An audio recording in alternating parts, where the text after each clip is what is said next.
Baik, Assalamualaikum warahmatullahi wabarakatuh. Perkenalkan, nama saya Rosmila dengan NIM SF2406053 dari jurusan S1 Farmasi, ingin menjelaskan proses terjadinya pembelahan sel-sel tubuh pada tumbuhan, yaitu berupa sel akar, sel batang, dan sel daun, dan juga proses terjadinya pembelahan sel tubuh manusia atau hewan yang berupa kulit dan hati.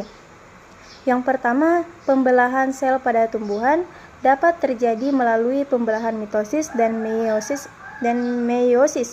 Pembelahan sel mitosis itu adalah peristiwa pembelahan sel yang menghasilkan dua sel anak dengan jumlah kromosom yang sama seperti sel induknya. Terdapat 4 fase atau tahap pembelahan mitosis, di antaranya yaitu profase, metafase, anafase, dan telfase. Tapi sebelum keempat fase dalam pembelahan sel ini dimulai, ada yang namanya fase pendahuluan dan interfase.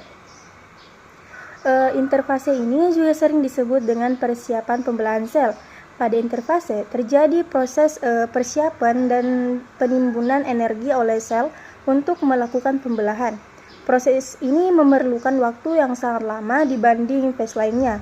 Selama interfase, inti sel atau nukleus dan anak inti sel atau nukleolus dapat terlihat jelas. Namun kromosom pada sel tidak terlihat karena masih dalam bentuk kromatin, yaitu benang-benang halus yang tersusun atas molekul DNA, RNA, dan protein. Di bagian luar inti sel itu terdapat sentrosom, yaitu organel sel yang berfungsi untuk mempertahankan jumlah kromosom antara sel induk dan sel anak agar tetap sama selama pembelahan sel. Nah, kalau pada sel hewan, setiap sentrosom itu akan mengandung sepasang sentriol yang berbentuk seperti badan silindris kecil. Tahap interfase itu terbagi menjadi 3, yaitu fase G1 atau G pertama, fase S atau sintesis, dan fase G2 atau G kedua. Selanjutnya kita masuk ke tahap awal pembelahan sel, yaitu tahap profase. Pada awal profase, sentrosom mengalami replikasi sehingga menghasilkan 2 sentrosom. Kemudian setiap sentrosom itu akan bergerak ke kutub-kutub inti sel yang letaknya berlawanan. Di saat yang bersamaan, mikrotubulus itu mulai terlihat di antara 2 sentrosom. Mikrotubulus itu merupakan serat protein panjang yang memanjang dari sentriol ke segala arah. Lama-kelamaan, mikrotubulus itu akan membentuk seperti gulungan benang yang bisa kita sebut dengan benang-benang spindel. Di tahap pembelahan sel ini juga, benang-benang kromatin itu mulai mengalami penebalan yang kemudian membentuk kromosom. Nah, kromosom ini terbentuk dari 2 kromatid identik yang terikat pada sentromer. Setiap sentromer ini memiliki 2 kinetokor yang merupakan farmasi protein dan menjadi tempat melekatnya benang-benang spindel nantinya. Di akhir tahap profase, nukleolus dan membran inti sel itu mulai menghilang. Selain itu, sentrosom telah sampai di kutubnya masing-masing. Benang-benang spindel pun akan membentang dari kutub satu ke kutub yang lain.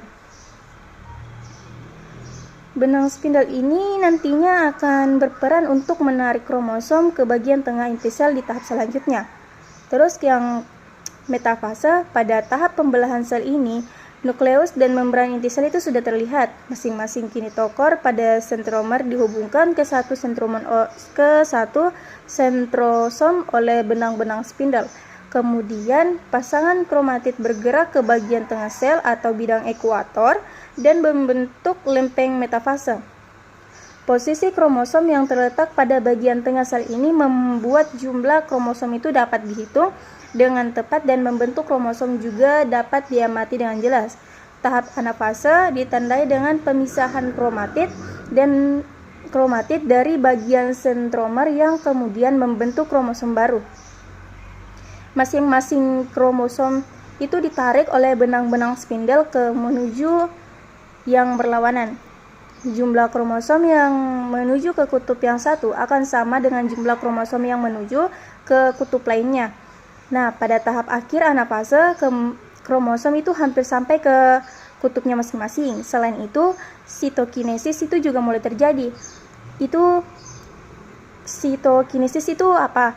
Sitokinesis itu merupakan Fase pembelahan atau pemisahan sitoplasma, organel, dan membran seluler. Pembelahan ini dimulai dari luar sel atau membran sel menuju ke bagian tengah sel sehingga akan menghasilkan dua sel yang disebut sel anak. Selanjutnya kita sudah masuk ke tahap akhir pembelahan sel mitosis, yaitu tahap telofase. Pada tahap ini kromosom itu telah sampai ke kutubnya masing-masing. Benang-benang spindle ini mulai menghilang dan membran inti sel juga mulai terbentuk di antara dua kelompok kromosom yang terpisah. Kromosom itu semakin lama akan menipis dan berubah menjadi benang-benang kromatin kembali. Kemudian sitokinesis itu telah selesai. Sel telah membelah dan menghasilkan dua sel anak dengan kromosom diploid atau 2N. Meiosis itu adalah proses pembelahan sel yang menghasilkan 4 sel anak dengan setengah jumlah kromosom dari sel induk. Penting untuk pembentukan sel kelamin atau gamet. Proses ini terdiri dari 2 tahap. Yang pertama itu meiosis 1 dan meiosis 2. Masing-masing dengan fase profase, metafase, anafase, dan telofase. Berikut ini adalah penjelasan lebih rinci tentang proses meiosis. Meiosis 1 atau profase 1 itu benang-benang kromatin memadat menjadi kromosom. Terjadi proses pindah silang crossing over antara kromosom homolog. Metafase 1 atau kromosom homolog berpasangan di bidang ekuator sel. Terus anafase 1, kromosom homolog itu dipisahkan dan bergerak ke kutub yang berlawanan. Lalu telofase 1, membran inti terbentuk kembali, sel membelah menjadi 2 sel anak yang masing-masing memiliki setengah jumlah kromosom. Meiosis 2, profase 2, membran inti menghilang, kromosom kembali memadat. Kalau metafase 2, kromosom berbaris di bidang ekuator sel. Anafase 2, kromatid dipisahkan dan bergerak ke kutub yang berlawanan. Telofase 2, membran inti terbentuk kembali, sel membelah menjadi 2 sel anak sehingga menghasilkan 4 sel anak dengan jumlah kromosom haploid atau setengah dari sel induk. Pembelahan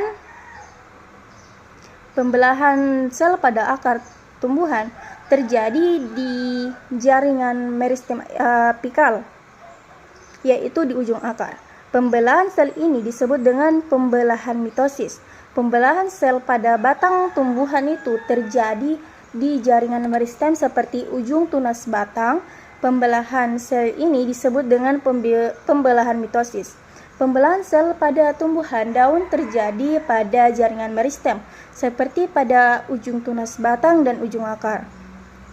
Pembelahan sel itu pada tumbuhan dapat terjadi melalui pembelahan mitosis dan pembelahan periklinal. Nah, yang kedua, pembelahan sel dalam tubuh manusia dan hewan. Pembelahan sel dalam tubuh manusia dan hewan itu terjadi melalui 2 mekanisme utama. Yang pertama itu mitosis dan yang kedua meiosis. Namun untuk sel-sel di kulit dan hati yang berperan adalah mitosis karena kedua jaringan ini terdiri dari sel somatik atau bukan sel reproduksi. Yang pertama, pembelahan sel pada kulit. Kulit itu merupakan jaringan yang terus-menerus mengalami regenerasi akibat gesekan, luka, atau kerusakan. Pembelahan sel yang terjadi di kulit itu disebut mitosis, yang berlangsung di lapisan basal epidermis atau lapisan terdalam dari epidermis. Nah, proses mitosis pada sel kulit yang pertama itu interfase. Sel itu tumbuh melakukan sintesis DNA dan mempersiapkan diri untuk membelah. Terus yang kedua itu profase. Kromosom itu memadat, membran intinya mulai larut dan benang spindlenya mulai terbentuk. Dan yang ketiga itu metafase. Metafase, kromosom itu berbaris di tengah sel. Dan yang keempat anafase, kromatid saudara ditarik ke kutub yang berlawanan. Dan yang kelima telofase, membran inti itu kembali terduduk dan sitokinesisnya itu membagi sel menjadi 2 sel anak. Terus yang Keenam itu sitokinesis. Dua sel anak itu terbentuk masing-masing dengan informasi genetik yang sama. Hasil dari proses ini adalah sel-sel kulit baru yang menggantikan sel kulit lama atau rusak. Pembelahan sel pada hati.